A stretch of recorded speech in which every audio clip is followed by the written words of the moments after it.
ஓம் come கணபதையே நமக. ஓம் come கணபதையே நமக. என் அன்பு குழந்தையே, இந்த மங்களகரமான தினத்தில் உனது பிரச்சனைகளை தீர்த்து வைக்க விநாயகர் உன்னை தேடி வந்திருக்கிறேன். இந்த பதிவை முழுமையாக கேள் தங்கமே. என் செல்ல பிள்ளையே, என் அன்பு குழந்தையே, சந்தோஷமான செய்தி கண்மணி, சந்தோஷமாகவே கேள். உன் அளவற்ற அழுகை இன்றோடு முடிந்தது. இனி உன்னுடைய வாழ்நாள் முழுவதும் பேரின்பம்தான். இப்பொழுது உன்னுடைய மனதில் எதையோ நினைத்து வேதனையில் இருக்கின்றாய். அது எனக்கு தெரியும். ஆனால் அந்த வேதனைகள் நீங்கிவிடும். ஏனென்றால் உன்னுடைய விதி சரியானதுதான். நீ நொந்து கொள்வதை போன்று உன்னுடைய விதி அத்தனை மோசமானது அல்ல. அதை நான் சரிபடுத்திவிட்டேன். விதிக்கப்பட்ட உனது நேரமும் சரியானதுதான். இந்த இறைவனின் ஏற்பாடுகளும் இறைவனின் தீர்மானங்களும் அத்தனை எளிதாக புரிந்து கொள்ள முடிவதில்லை. இந்த உலகில் எல்லாமும் இறைவன் தீர்மானித்துதான் நடந்து கொண்டிருக்கின்றது. இப்பொழுது பார், ஒருவன் 20 வயதில் திருமணம் செய்கின்றான். ஆனால் 10 வருடங்கள் கழித்தே குழந்தை பிறக்கின்றது. இன்னொருவனோ 30 வயதில் திருமணம் செய்கின்றான். ஒரே வருடத்தில் அவனுக்கான குழந்தை கிடைத்து விடுகின்றது. ஒருவர் 25 வயதில் ஒரு நிறுவனத்தின் தலைமை பொறுப்பை வகிக்கின்றார். 45 வயதில் மரணித்து விடுகின்றார். இன்னொருவர் 50 வயதில் நிறுவனத்தில் தலைவராகின்றார். ஆனால் 90 வயது வரை வாழ்ந்துவிட்டு செல்கின்றார். நம்மால் புரிந்து கொள்ள சிரமமான இத்தகைய ஏற்பாடுகள் எல்லாம் வல்ல இறைவன் முன்பே கணித்து வைத்தவை. எழுதிக்கோள்களால் எழுதி முடிக்கப்பட்டன. ஏடுகளும் படித்து முடிக்கப்பட்டு விட்டன. அவனை போல் எனக்கு இங்கு இல்லையே என்று நீ புலம்பும் அதே நேரத்தில் உன்னை போல் நான் இல்லையே என்று இன்னொருவன் புலம்பிக் கொண்டிருப்பான். உனக்கு விதிக்கப்பட்டது வேறு, அவரவருக்கு விதிக்கப்பட்டது வேறு. ஆக உனது நேரத்தில் உனது வேலையை திறம்பட செய்துவிடு. உனக்கு முன்னால் உள்ளவர்கள் முந்தியவர்களும் அல்ல, உனக்கு பின்னால் உள்ளவர்கள் பிந்தியவர்களும் அல்ல. இங்கு எல்லோர் விதியும் சரியாகத்தான் எழுதப்பட்டிருக்கின்றது. அவரவருக்கான நேர காலம் வரும்போது அவரவருக்கான நன்மைகள் நடந்தே தீரும். விரைவாக நடப்பதும் தாமதமாக நடப்பதும் உன்னுடைய கர்ம வினைகளின் பலனாக நடப்பதே மட்டுமன்றி, உன்னுடைய கர்ம வினையின் பலன்களாக நடப்பது மட்டுமே அன்றி உன்னுடைய விதியின் வசத்தால் அல்ல. அந்த இறைவன் உனக்கென குறித்த நேரத்தில் நீ உனது பணியை செய்து கொண்டிருக்கின்றாய், அவ்வளவே. ஆதலால் உனக்கென குறிக்கப்பட்ட நேர காலத்தை சரியாக பயன்படுத்திக் கொள். எதுவும் இங்கே தவறில்லை, யாரும் இங்கே தவறாகவும் இல்லை. எல்லாமும் சரியாகத்தான் நடந்து கொண்டிருக்கின்றது. ஏனென்றால் எல்லாவற்றையும் நடத்தி கொண்டிருப்பவன் எல்லாவற்றிற்கும் அப்பாற்பட்ட அந்த பரமாத்மா. அவன் எந்த பாரபட்சமும் பார்ப்பதில்லை, எந்த தவறுகளும் செய்வதில்லை, எந்த விதியையும் மீறுவதில்லை. இனி உன்னுடைய விதி சரியில்லை என்றும் நேரம் சரியில்லை என்றும் சொல்லிக்கொண்டே இருக்காதே. எல்லாம் சரியாகும். சரியான நேரத்தில் எல்லாம் சரியாகும். உனக்கு எது கொடுக்கப்பட்டிருக்கின்றதோ அதற்கு முதலில் நீ நன்றியை கூறு. வாழ்க்கையில் நீ அழுவதற்கு 100 காரணங்கள் இருந்தாலும் நீ சிரிப்பதற்கு 1000 காரணங்கள் இருக்கின்றது என்று காட்டிவிடு.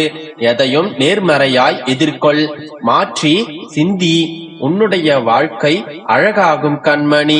மாற்றம் என்பது தொடக்கத்தில் கடினமாக தோன்றும், நடுவில் குழப்பமானதாக தெரியும், இறுதியில் சிறந்ததாக தெரியும். மாற்றம் என்ற சொல்லை தவிர உலகத்தில் அனைத்தும் மாறும். மாற்றம் என்றால் முன்னேற்றம்.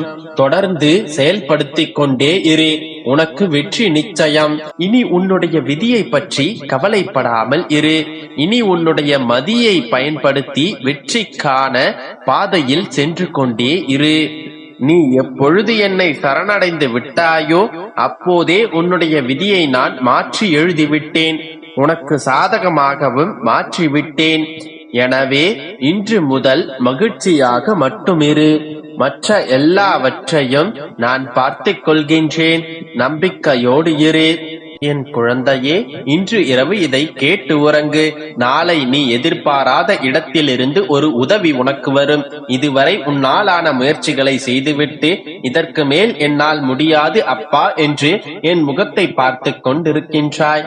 ஏதேனும் உதவுங்கள், உங்களால் மட்டும்தான் என் வாழ்க்கையை காப்பாற்ற முடியும் அப்பா என்று என் முகத்தை பார்த்து நீ ஏங்குவதை நான் அறிவேன் கண்மணி. நான் எப்போதும் என்னுடைய குழந்தைகளுக்கு ஒரு வாக்களிப்பேன் அல்லவா? உன்னால் முடியாத போது இதற்கு மேல் ஆகாது என்று நீ சோர்ந்து போகும்போது என்னுடைய உதவி யார் மூலமேனும் எந்த ரூபத்திலேனும் உன்னை வந்தடையும் என்று வாக்களித்திருக்கின்றேன் அல்லவா? இதோ இந்த தருணத்தில் உனக்கு என்னுடைய உதவி தேவைப்படுகின்றது. நானும் உனக்கு உதவ கடமைப்பட்டுள்ளேன். இன்று உனக்கான ஒரு உதவியை நான் உனக்கு அனுப்பியுள்ளேன். முழுவதுமாக கேள். முடிவில் விவரங்களை அறிந்து கொள்வாய். உனக்குள் பல திறமைகள் இருக்கின்றது.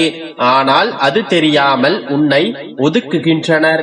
உனக்குள் இருக்கும் திறமையை நீயே சில சமயங்களில் புரிந்து கொள்ளாமலும் இருக்கின்றாய். இந்த உலகத்தில் எவரும் எதையும் தெரிந்து கொண்டு வரவில்லை. அவர்களுடைய திறமைதான் அவர்களை மாற்றுகின்றது. தோற்று போய் விட்டாயா? தவறில்லை. தோற்று போன கவலையில் கூட வேகமாக ஓடி வருவாய். ஜெயிக்க நினைத்தவளுக்கு முன்பாகவே நீ ஓடி வந்து விடுவாய். ஏனென்றால் வலிகள் தான் அத்தனை வலிமையை தரும். எத்தனை தடவை தோற்றாலும் வீழ்ந்து விடமாட்டாய். உன்னை நீ உணர்ந்து கொள். நீ சாதிக்க பிறந்த என் பிள்ளை. அதற்கான காலமும் வந்து விட்டது. அதற்கான வழிமுறைகளும் காத்து கொண்டிருக்கின்றது. எதற்கும் ஒரு அனுபவம் வேண்டாமா என்று யூகிக்க நினைப்பாய். தேவையில்லை கண்மணி. உனது திறமை மீது நம்பிக்கை வை. நீ கொண்ட கனவின் மீது நம்பிக்கை வை. உனது லட்சியத்தை அடைய எத்தனை தடவைகள் தோற்றாலும் எத்தனை தடைகள் வந்தாலும் உன்னை இழிவாக யார் பேசினாலும் தளர்ந்து போகாதே. அனைத்தும் நன்மைக்கே என்று எடுத்துக்கொள்.